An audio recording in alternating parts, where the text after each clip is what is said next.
All right, all right, all right. Impromptu Bitcoin 20K. We got Mati coming on, giving us his predictions down to the cent in the second. What's up, guys? Predictions. No pressure. For the record, I want to say that I never make any kind of predictions about the future. Just putting it out there. It's never happened before, and I never have, and I never will. I mean, it's not that I'm not allowed to. I just I'd rather not.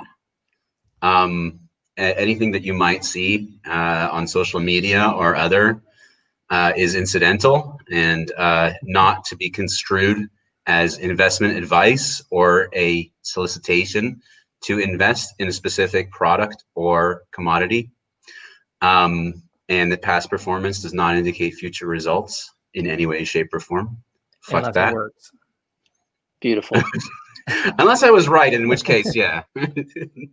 No, I'm just kidding. That stuff, that EOD stuff, by the way, for the record, I mean, it's not considered a prediction. I'm just having fun.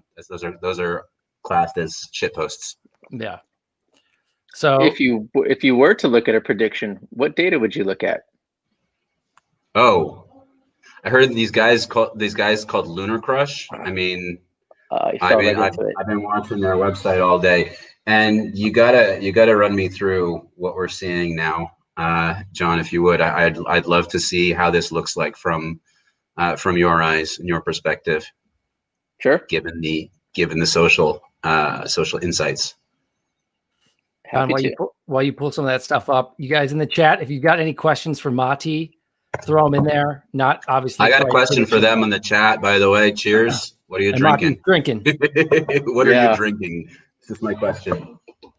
Coffee. Yeah, in the morning. Up since 4. My first coffee here at 2 p.m. My Lord. And that busy. Nice. What do we got, John? What are you showing us? Well, let me move this open a little bit. I mean, pretty impromptu here. I mean, one thing to note, we're seeing social volumes at a 3-month high right here. We got really, really close to where we are today on November 16th. But this isn't over yet. And so what we're looking at is like, we'll probably cross 300 to 350,000 social mentions on Bitcoin today. And that's going to include like Twitter and Reddit and Medium and YouTube. And then we got news. I'm also really curious on what's going on with news, which I kind of want to get a little closer here. I know you saw me post something earlier about news, but like this was the initial spike this morning, ended up resting at 92 news articles published that hour. Wow. 80, 56. So this is that's like double the previous spike. Yeah, I mean it's good, but it shows quite a few things. I mean, there's a lag in what's going on, and it still isn't. I mean, like, let's back this up a bit. It's still not crazy. It's still not crazy, and this still needs to settle. This will probably end up being higher, but it's like there's just not enough mainstream shelf space for Bitcoin right now. The media, I mean, it's almost like when we talk through, like, there's no coincidence with what's going on right now. And, when you turn on any news channel, if it's an hour long, it's 45 minutes of COVID, 14 minutes of politics. And if there's a story in there about Bitcoin, I dare you to go find it. So it's still, we got mentioned in a few today. It's coming up. Yeah. No. And that's one thing that I was looking at your site as well. November 16th specifically. That's when we had these huge spikes in volume and stuff like that. And I noticed also the social contributors goes up, and the bullish sentiment and everything like that. But then the news volume actually has a lag, right? Because I guess, I don't know. The news tends to be late to the party, I guess. I'm not really sure. It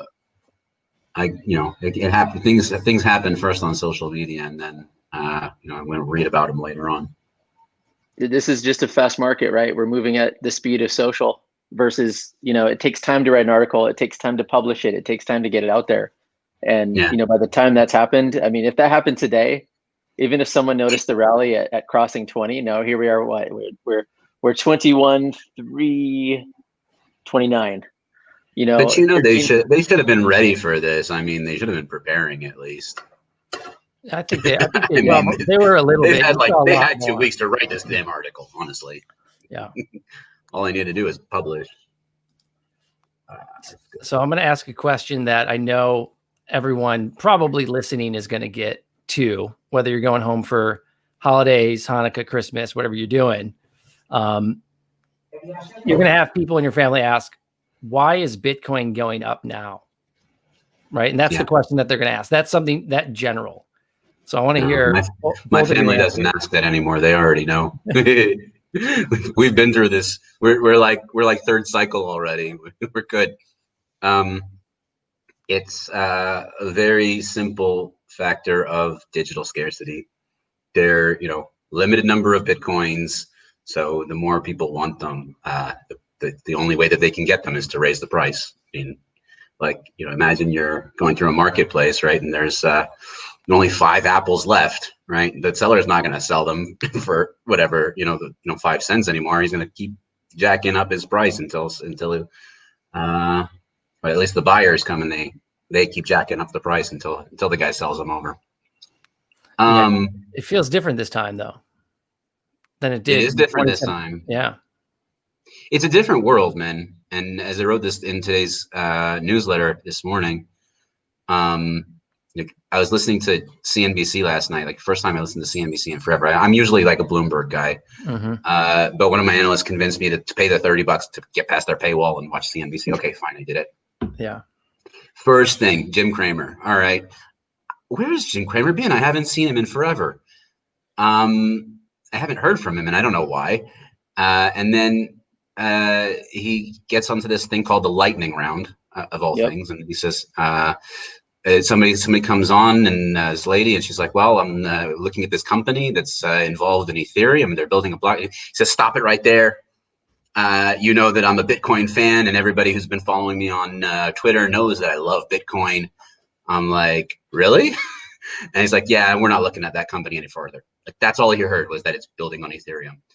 He's a flaming Bitcoin maximalist, man. Yeah. Like an outright open Bitcoin maximalist. Like there isn't 2 ways about it. I love Bitcoin, and I'm not willing to consider any other cryptocurrencies.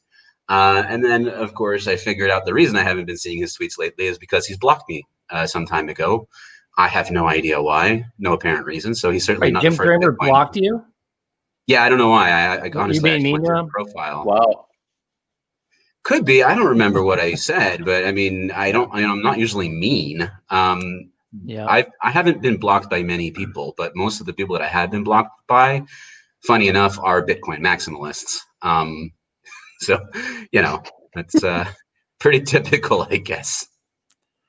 Yeah, it's a little crazy that you couldn't, it's like these are all startups, and Bitcoin was technically an idea at first, and it grew into something bigger along with and spurred all of these other amazing ideas that were solving, the double spend problem. That's all it really is. So to say that you're like only bullish on Bitcoin and not bullish on the entire industry is just interesting. It's like going against the original idea of what even Bitcoin was. But I mean, I understand that, yes, there's probably this subset of projects that there are rug pulls. There are people that are going to, nefarious actors out there. But on the whole, people are just trying, and we talk to projects every week, every day.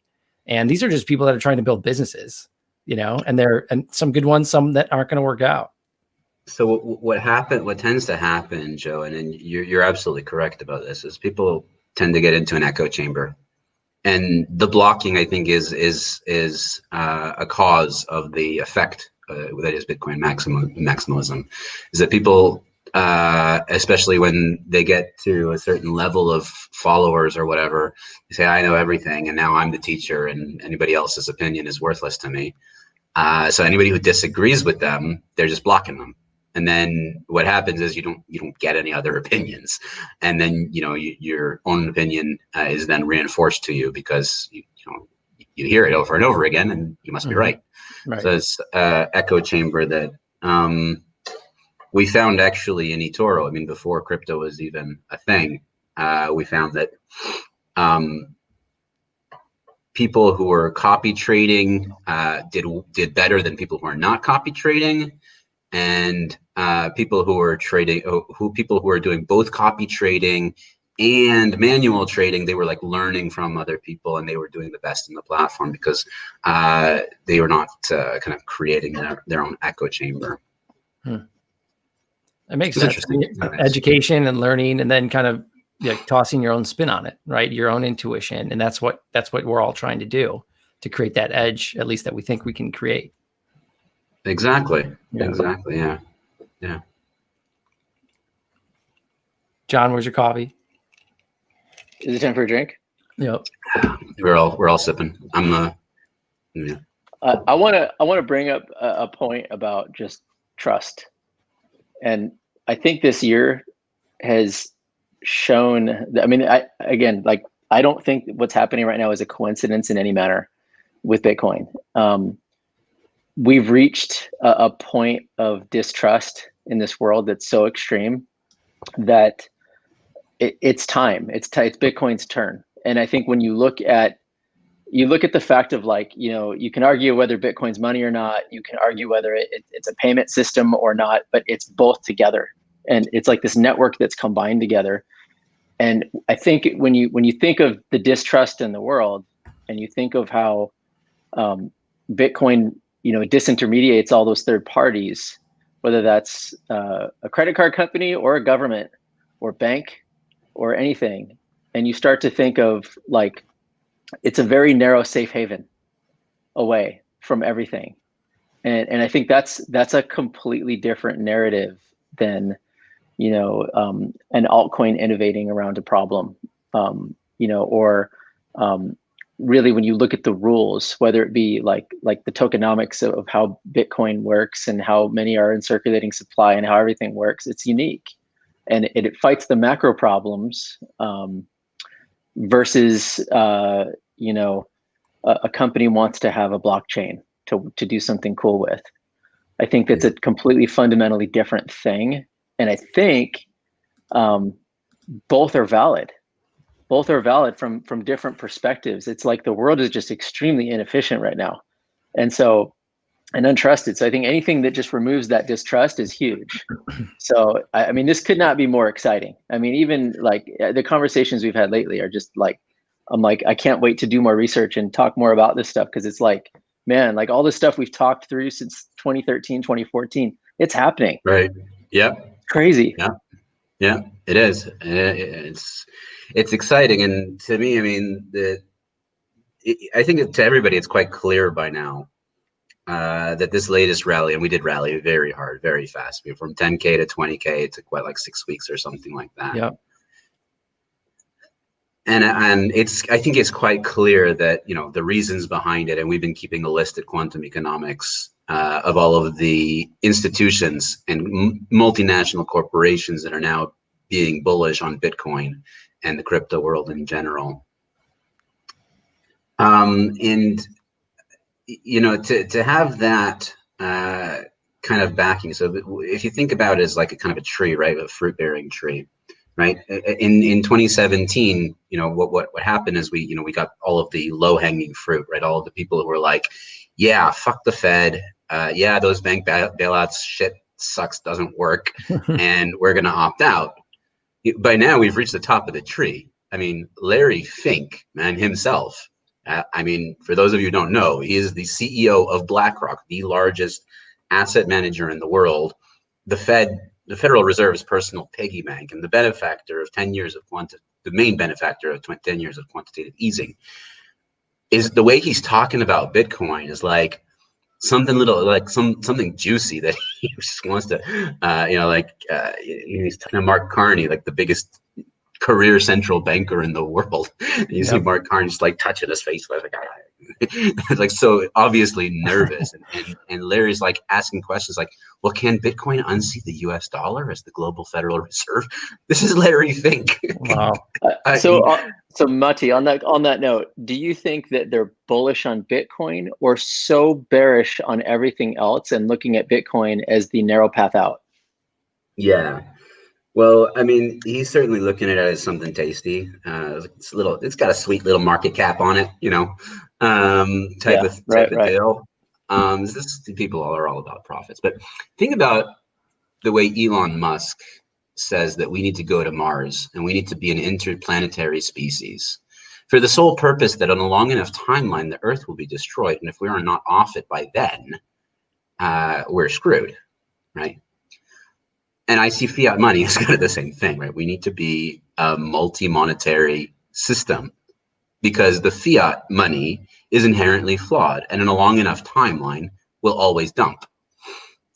So we need to have choices for money. This strengthens capitalism. It strengthens everything that makes sound economics. And it's not just me saying this. I mean, there's been research done by the Federal Reserve Bank of St. Louis that shows by having an alternative to fiat money, you're actually strengthening the system, the entire system, because you give people something else that they can, that they can diversify with, and it reduces things like systemic risk by a long shot.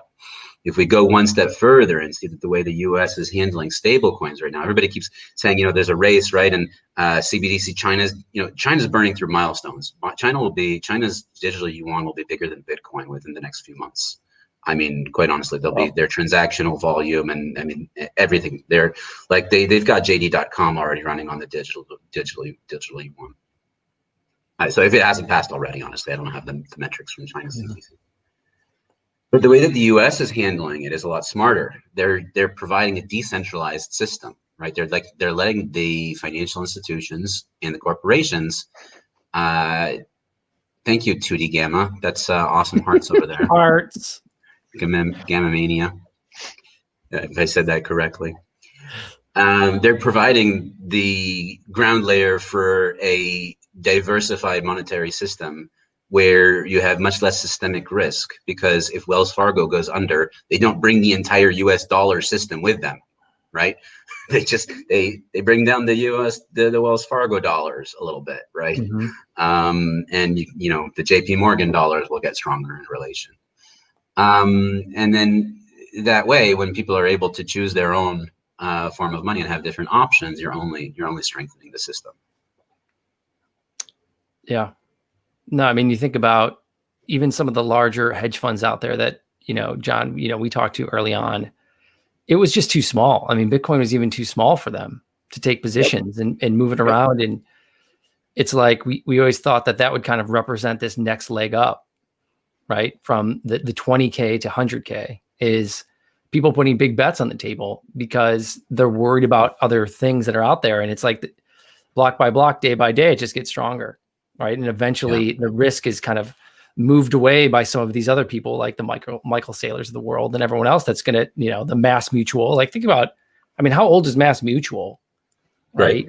And 100, like, for them, like I talked to some folks over there and it's like, that was just like a drop in the bucket for them. They're like, 5% of 1%. I did the math. Yeah. It's nothing. It was in the newsletter the other day. It's nothing for them, but it's a very big step for for the asset in general and for the space. I mean, and they understand what they're doing very well, and the fact that they're embracing it, we have to understand that these are very strong hands. I mean, retail are the weakest hands out there, and we can understand why 2017 we saw that big bubble and then it popped.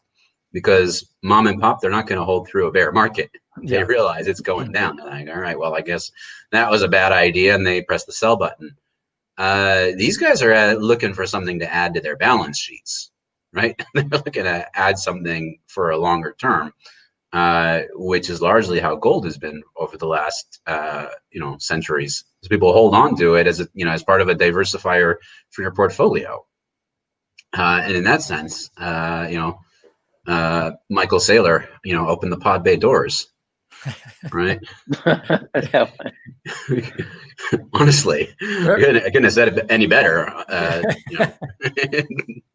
What's crazy? I think he speaks more eloquently and intelligently than most people in this space. It's amazing.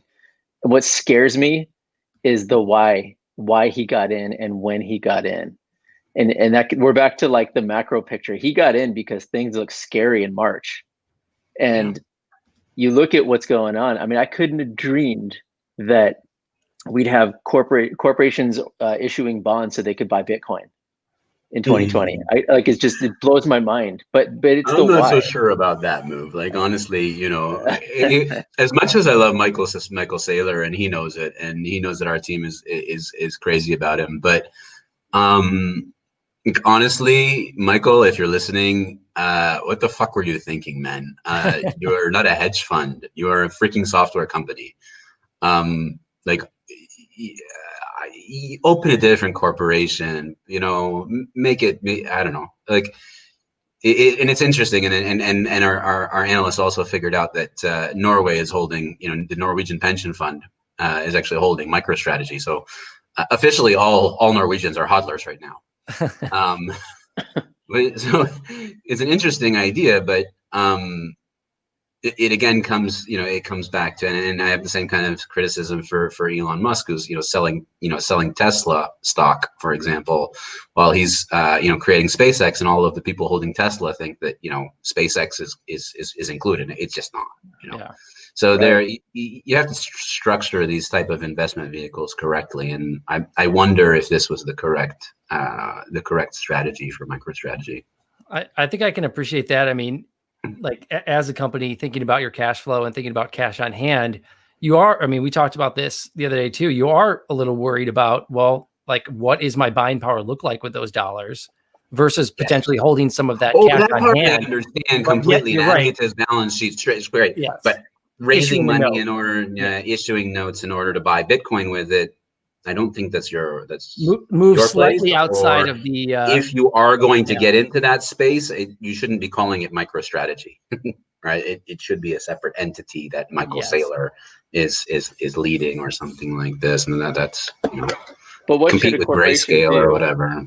What should a corporation do that has a few $100 million on hand that is just sitting in their treasury? Like, take Apple, for example, right? Hundreds of billions of dollars. I don't even know the number anymore. It's a lot.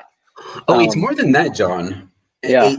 So Howard Marks, I don't know if you're familiar with Howard Marks from Oaktree. He's a legendary analyst, and he puts out periodically these like 11-page notes, and I hate reading long form stuff, but every single thing that he publishes, I read it cover to cover, because he tackles the issues and he takes it. And he wrote not too long ago about the effects of negative interest rates. And the end of the day, what potentially happens, and the most likely effect, is that corporations, rather than being applauded for having large cash balance on their balance sheets, they're going to be punished in the end of the day. Investors are going to go, no, they have too much cash. They're going to have to be paying interest on all of that cash. Why aren't they putting that cash to use? What do they have no way to grow from? And at the end of the day, instead of, you know, Apple's position right now is, you know, it looks impressive that they have all this cash on their balance sheets, but they're going to need to offload it. The more monetary policy continues to be artificially constrained, and interest rates are at you know, they're squeeze the interest rates down and pump the QE out. I mean, that is potentially hazardous for any company with a large cash balance. So yeah, you know, they do stock buybacks, of course. They make the founders and the CEOs rich and the executives rich with those stock buybacks. But at the end of the day, they're going to have to put that cash in motion, which is you know, kind of what the Fed is aiming for when they do all of these things. They want businesses to invest rather than sit on the money. It's an interesting experiment, and I hope that we don't, you know, see any kind of major negative effects. Though I'm a bit skeptical, because it's very likely at this point that on a long enough timeline, the whole system will explode. Mm-hmm. That is just an astronomical amount of cash to not be at work, if you think about it.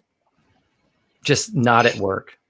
Today, as you know, just a few hours after, just 2 hours, 3 hours after Bitcoin hit 20K, Chairman Powell went totally dovish on the market, and he said, okay, you know, all that we've been printing, I think it's $120 billion a month since the start of this. Probably we're going to keep going until unemployment has reached our goals. Mm-hmm. And that means they're going to continue pumping money at the rich and not at the problem, because most people don't understand this, that there's two kinds of stimulus. Okay, there's monetary stimulus and fiscal stimulus, and they're completely different worlds. The monetary stimulus comes from the Fed, from Jay Powell himself, who was able to push a button and inflate the balance sheet of the Federal Reserve, and thereby inflate the balance sheets of other banks and corporations.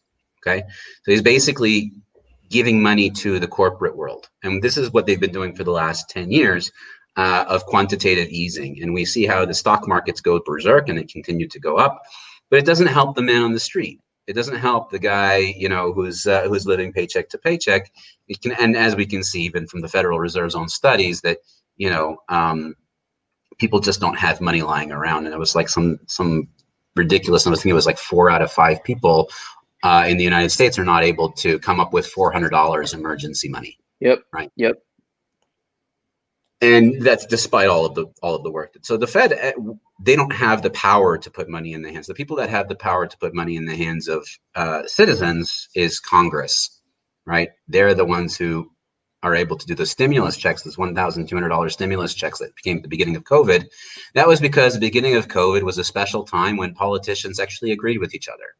And they were able to, the Republicans and the Democrats, get together and say, okay, yes, we need this. What's happening now is a freaking crime against humanity, because on the one hand, they're telling people you're not allowed to work. Your industry has been sidelined for now, and you're not allowed, and you're not allowed to leave your house. You have to stay home. You're not allowed to open up your restaurant, and you're not allowed to open up a theater, right?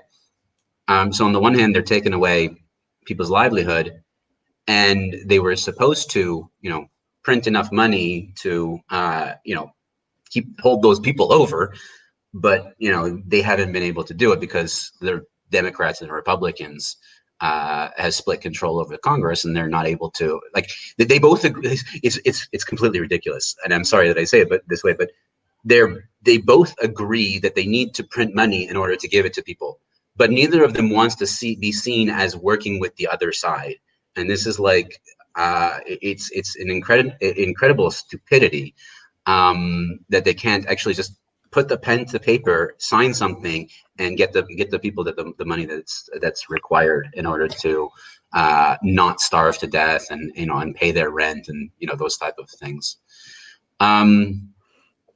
We'll see what happens in the next administration. I think that Georgia's going to play a big role in that.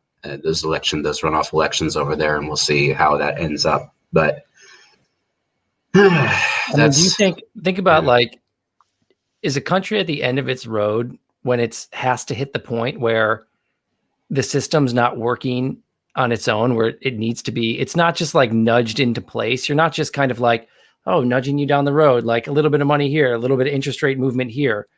We're at the point where we have to directly hand money to people because people cannot earn it for themselves. They cannot go out and create a business and work for themselves. And this is even before COVID, right? There's a lot there. It's not there's a lot of people that were still not with work or weren't doing as well. And not much, not nearly as much. Yeah. It's accelerated so much, and it's kind of pulled the veil back on a lot of the issues. And now we're seeing, okay, we're at a point where we have to literally hand people money because why? Because the system's not working. Yeah, and it all comes down to modern monetary theory, right? Which is MMT for short, which economists scoff at. They're like, MMT doesn't work. But then you have guys like Alan Greenspan who says, okay, so modern monetary theory is basically the idea that a country can print an endless amount of money in order to pay off its debt. So meaning they can borrow an endless amount of money because they can always print more. And it doesn't work. I mean, for obvious reasons, right? And we've seen it not work in Zimbabwe, and we've seen it not work in Venezuela, and we've seen it not work in Turkey very recently in all 3 countries, and Iran and many more. Yet, here we are. We're in the depths. They've basically institutionalized modern monetary theory, and we're doing it right now in practice, whether anybody agrees with it or not. The Fed is able to unilaterally control that, and they're continuously pouring more and more money in the system. I think last I did the math, about 10% of all dollars that have been printed since I was born have been this year. So they're increasing the amount of money in the world at certainly an alarming rate. And, you know, you can say that we've had deflation and 10 years of quantitative easing has not produced any inflation, and therefore, you know, this round of stimulus is less likely to produce inflation. But the laws of supply and demand and the laws of nature eventually take hold. If you continue to increase the supply of money at this pace, the value of that money will go down. It doesn't matter what psychology the market currently holds or what other deflationary factors might be involved. Yeah. I want to talk about the banks a little bit. You know, John posted something earlier today about interest, right, with your savings account. And so we went and looked at like Bank of America right now, $1 million in a 120-month CD, you get 0.05%. So if I hand you, or 0.03, sorry. 0.03. If I hand you $1 million, Bank of America hands me $3,000 back in 10 years, right? And like, eventually, like time value of money, you might as well just go YOLO on sushi, you know. they're stuck. What else are make these more in a banks going to do? They lend and they borrow from the Fed, and they lend and they borrow from the Fed. That's how they make their money. I remember when my brothers and I were doing research for our bar mitzvah money, locking it in a CD for 10 years. That was like 12%, 15% interest. Yeah. Annually. You know, when I was a kid, when I would get You got an echo. Sorry. Oh man, what is happening here? Is that okay? You're fine. Got it. I think we're better. Go. Plugged in too. When I was a kid, when I would get my Christmas money, I go buy baseball cards and basketball cards and hockey cards. And now my son's all excited about it. He's all into it. And we were going through some of the cards, and I remember I was opening some packs of different cards. I had a Michael Jordan card, and I'm like, wow, you know what? I could have taken that money, put it into a CD like my grandma would tell me to do, or my parents would tell me to do. And instead I bought something that they considered total crap, baseball cards. And I feel like the same exact thing's happening right now, where it's been like, oh, you're crazy. You're putting your money in Bitcoin? Dude, that's not safe. Go put it in your bank. And then as Joe points out, the 0.03 interest rate was actually way higher a little bit ago, because I remember Alon posting that it was 0.05 at Wells Fargo 6 weeks ago. So it's gone down. I think 0.2 is next, 0.1 is next, 0 is coming soon. But it's like, that's the backdrop with money. No, it will be negative soon. It will be negative. Yeah. It will be right. It's literally we're building a system where saving money will cost you money. And that's it's at this point, I'm sorry to say, but I don't see really any way around it. Holding money in a bank account will be a liability, and they're going to get rid of cash before that happens, for obvious reasons.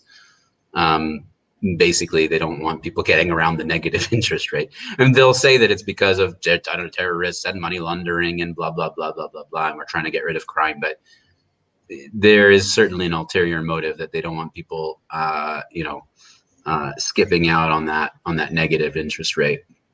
I can't wait. I just had a vision in my mind of like a sign or like an email from a bank that says like, get free like Uber Eats reward to turn in cash or something. Like they're going to be using all sorts of marketing things, but someone's like, oh, I'm going to get that extra thing. I don't need this cash anymore.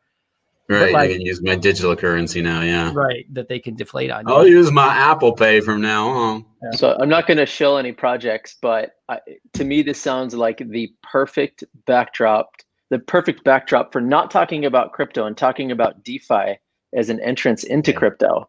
Because if we have this backdrop of 0.03% rates and distrust in any third party out there, and I see this thing, whatever it is, DeFi with a vegetable or a fruit or whatever it is, and it tells me get 8% on your stable coin that's based on that dollar. So wait a minute, I'm like, wait, so my bank's doing nothing.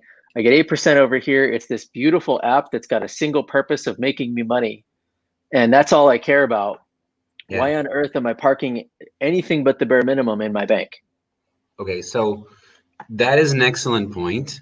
And looking at it from an investor's point of view, you have to realize that so there's two things here. Okay, there's a slap and a pet at the same time. The slap is you have to always pet somebody before you slap them. My wife taught me that. Love it.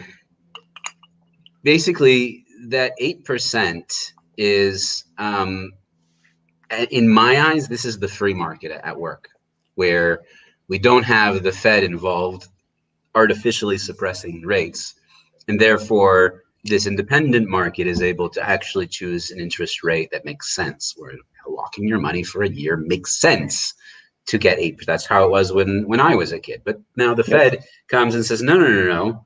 We're setting our benchmark interest rate lower, and therefore all of the interest rates across the system are affected by that. So when you have an independent market, it doesn't rely on the Fed's benchmark rate. It doesn't care what the Fed's benchmark rate, whatever the market rate is at the moment, that's what people are gonna earn or are going to pay. Because they're not locking your money. They're using it in the meantime. They're using it to make more money. And if they're making 12%. And their competitors are making 12%, they know that they can make 12% by investing that money. Then there's a simple matter of competing against who's going to offer out the bigger payout. One's going to be 8%, one's going to be 8.5%, and how much there's competitiveness there is in that market. On the other hand, the slap is, and I'm sorry to say it, that you're getting the market always reflects risk. And the free market reflects risk. So if there's a higher interest rate, it means that there is a higher rate, there's a higher risk. And of course there are higher risks in DeFi. Yep. I mean, we're talking about astronomically higher risks in DeFi than there is in the financial. And I know that a lot of crypto folks will not see it that way. No, the banks are in trouble, man. Right? They think I'm high for even saying it like this. But I'm sorry, but we've seen too many times where smart contracts fail. Things get hacked, things get broken. Some guy named DevOps 99 comes in and executes a kill code, and all of a sudden you freeze $200 million worth of client money. Those things happen quite frequently. So when you're getting that 8%, you also have to weigh the risk that's involved in opting out of the traditional finance system, where yes, that your money is going to get devalued over time, but at least it's not going to be hacked away or a victim of those smart contract errors or regulatory errors, be that as they may, that you might not be able to get your money out and stuff like that. It's a good point. And thinking about just like with Bitcoin, where over time we've kind of de-risked it, or it's de-risked itself by just existing and more people being a part of it.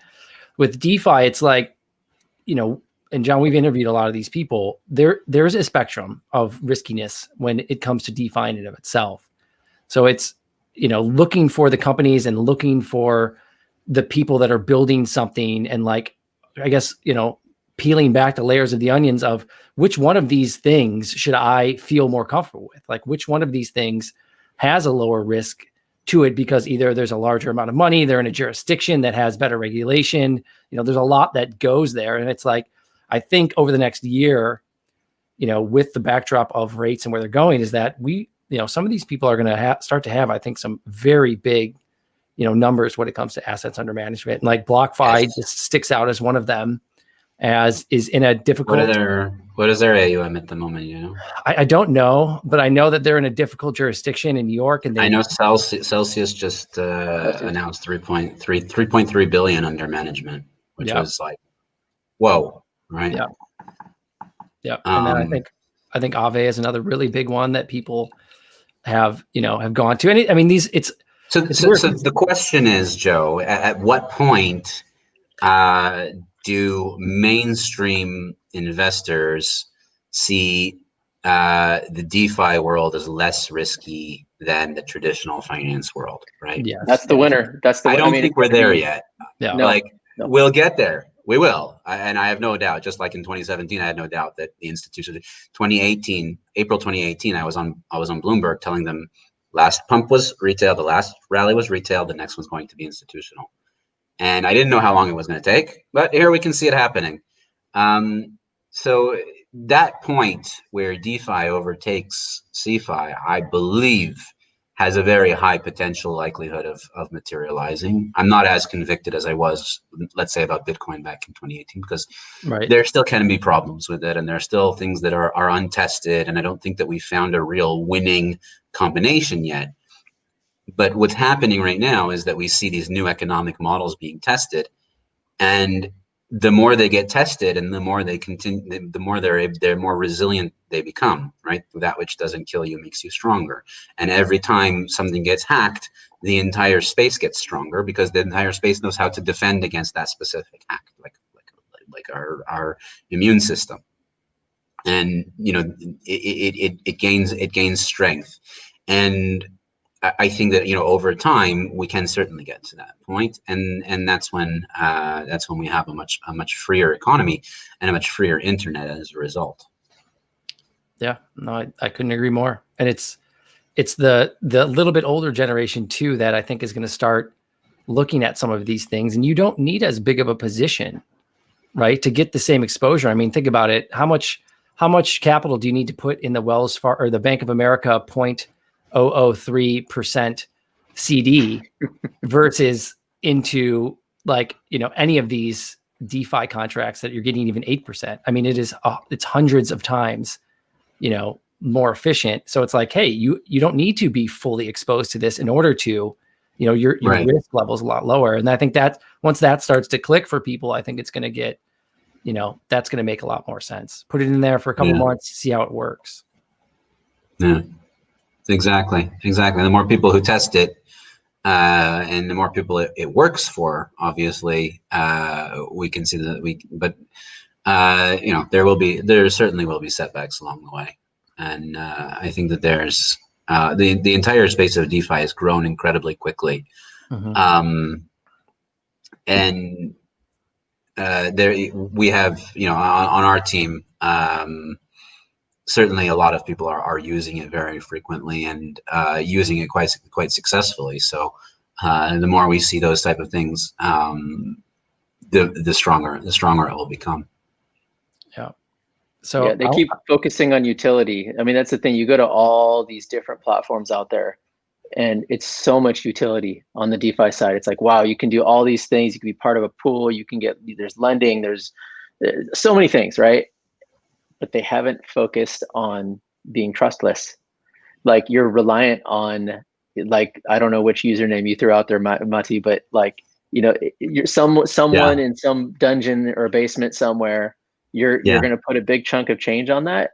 You should feel like it's a completely trustless scenario, and it just works. And I think the real winner here probably hasn't even come out yet.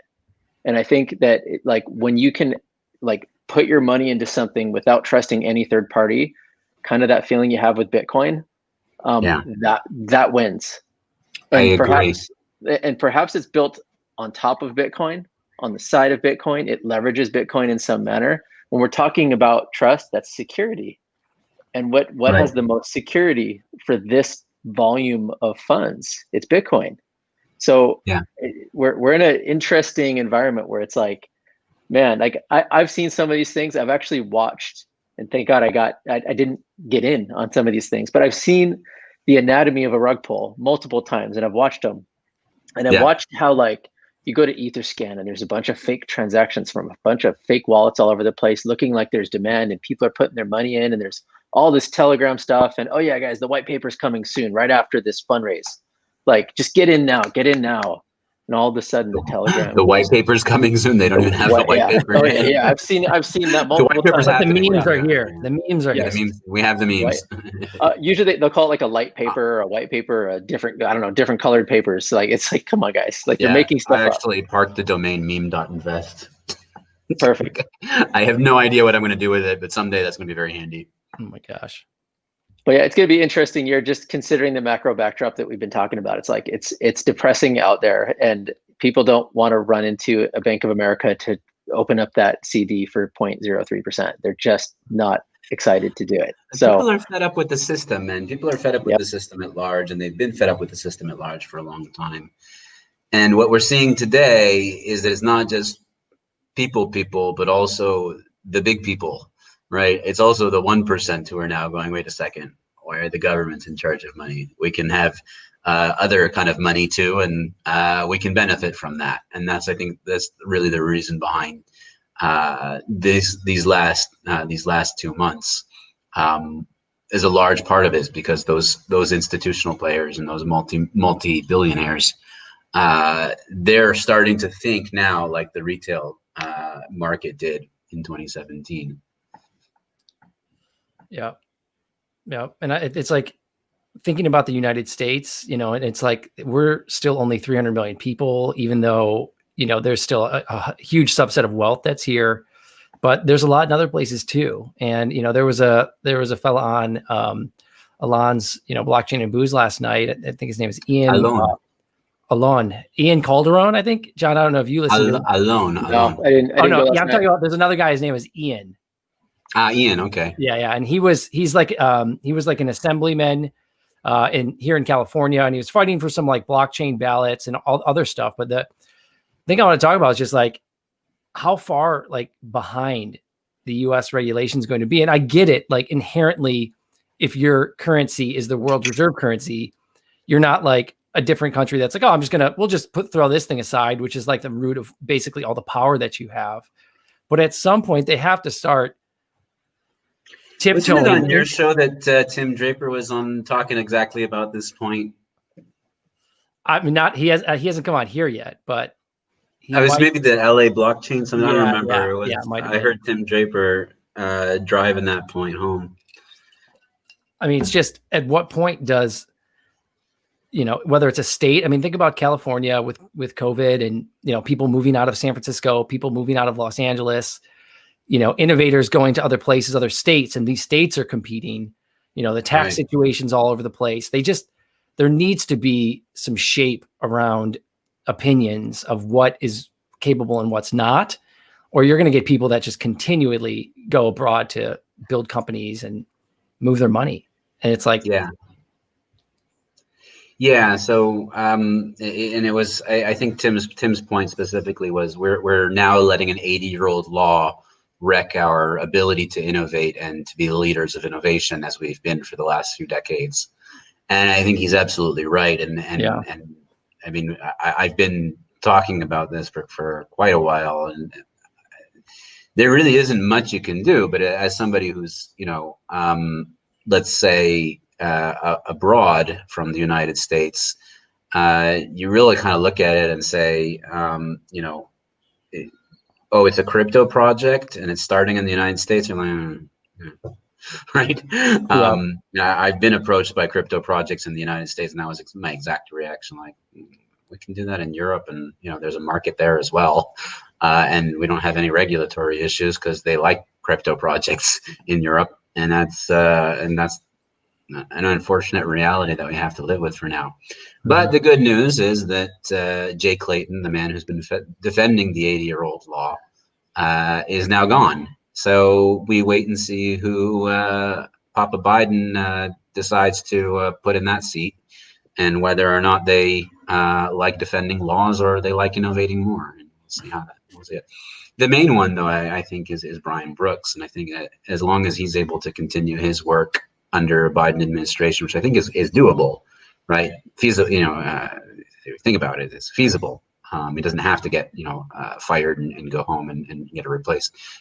But it tends to happen when an administration changes. These type of positions change. But as long as Brian Brooks is able to continue his work, I think that the United States will be able to reclaim that title of innovation. Will it be too late by then? I don't know. Yeah, I don't know. We shall see. Digital assets exchanges already exist in Europe, man. So I have I know we probably are running out of time here, but what are you most excited about with Bitcoin? The kids are asleep. I'm good. I have another meeting too. He's got a full thing of whiskey over there. Yeah. What are you most excited about going forward with Bitcoin? Got some more work to do here. Oh, come on. I feel I need some of that. Pour me some. Virtually. What are you most excited with Bitcoin going forward? Yeah, I mean, like, I still see Bitcoin the same way that I see it, in 18. I mean, as soon as I saw it, my initial reaction was, look, everybody, this is the future of money. Nobody else saw it that way, and they thought I was crazy at the time. But here we are, and I still see that is the exact thing that I'm most excited about. That we have an alternative to central bank currency. We have an alternative to money that is unilaterally controlled by bankers and politicians, and I think that's what Satoshi Nakamoto set out to do, and I think that he's accomplished that goal in a big way. How about you, Joe? Where am I most excited? What are you most excited about with Bitcoin going forwards? I think it's kind of like some of the conversations we've been having with other people abroad, and especially even since kind of starting this company, it's like we've dealt with and had the opportunity to interact with folks around the world that are probably some of the smartest people I've ever interacted with, in my career, and most passionate. I remember sitting around at some of those early conferences back in 2016, 2017, and we'd look around the room. We were like, what in the world do all of these people have in common? Just so many different faces and colors and ethnicities. And it was just, they wanted change. They were passionate about something different. They were ready to break free, and for me, I think it's the opportunity for other people around the world that have not had these opportunities to innovate and grow companies, huge companies. Like, I want to see $1 trillion company out of Africa. I want to see, some of this crazy innovation come out, and people's different cultures coming and creating products that otherwise might change like our lives and make it better. So it's like, I think by melding like data and money together, which is what Bitcoin really does, this is the first time we actually have the opportunity to do that. Like, someone could start one of these things and get instantly funded, in a different area where otherwise, like, they don't have access to Kleiner or, like, I don't want to name all the different VCs, but all the top 10 VCs, that are out there, they don't have access to these people. And so this kind of levels that playing field. And it's like, with the amount of greenfield, like, innovation that's out there, like, I don't even know what's coming from the ether. And so I guess my answer would be like, the unknown with that out there is what is most exciting to me. Yeah. I'm so glad you didn't say smart contracts. Programmable money. Programmable money. That's a better one. Yeah. There's some pretty cool new wallets out there. Yeah. What about you, John? Yeah. What do you think? What about the world's so uneven, and so much of the world is unbanked and underserved, and they never will be in this current system.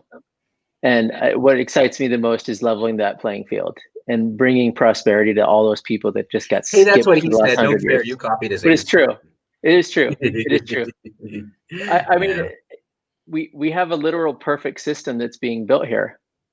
It's been tested for a decade. We can now do more with it and drive utility, and we can bring all of that prosperity all over the place. And so I think, for me, I'm maybe most excited to see that utility get built out, because I'll go back to like the last few years. When you're talking to people that aren't in this space, I have 2 meetings today to talk about people that want to talk about Bitcoin that don't own any right now, and they all want to know. Well, no coiners. Cool, but it's fake. It doesn't do anything. What does it do? What you just hold it? What is the utility? Not real. It's not a thing. But then you start to go, well, wait, like start to remove the price out of that equation and just consider that almost it's a unit it's like an accounting unit basically. And you start to realize that, like, wow, it's not just money, it's really anything can work on top of this. And so that utility is really what I'm most excited about seeing built out. Like when you think of some of the bigger problems, like think of law, think of legal, think of how much money, I don't even know how you price it, but think of how much money is spent determining truth and validity in a discussion, and think of how many lawyers you need just to determine and argue over if something is valid or not. But if it's immutable, it's on a contract, it's on a smart contract, it's on a blockchain, it's inarguable. You start to change things across the board. Same thing with like property. Think about property, like rights, ownership. Think about inheritance. Think about, you keep going down this path and you start to realize, like, man, none of these problems that are the biggest problems in the world have really been touched yet. Like, we're still talking about rug pulls on DeFi startups. Like, we're not talking about solving the legal system or solving, taxation and verification and validation and all this stuff. Like, there's so many issues. Governments, where are we going to be with governments if this is all solved? Do we need a government? Is it a different form of an entity that's never been out there yet? This is something that people are very reluctant to talk about a lot of times because they're scared to talk about this kind of stuff. But like, I mean, you don't need third parties. You don't need Visa, MasterCard, American Express. You don't need banks. How far does this go? So I've personally been advocating for a digital form of government since I was 15. It's to me extremely exciting prospect because, like, politicians are incentivized to lie to us, and then you get like this popularity contest, and then like, how does popularity equate into being a good a good governor, right? It doesn't make any sense to me, and particularly central banks, because they're going to be the first ones who are displaced by this, because like they have to think politically. They're basically a central banker. As soon as they get into that seat of power, is put into a very uncomfortable position. You have two choices: either you print more burr, or you get yelled at by the most powerful people on the planet. So you don't have much of an option here. An algorithm doesn't have that paradox. He doesn't care if people yell at him. He does his job. This was best for what's in the best interest of those that coded him, right?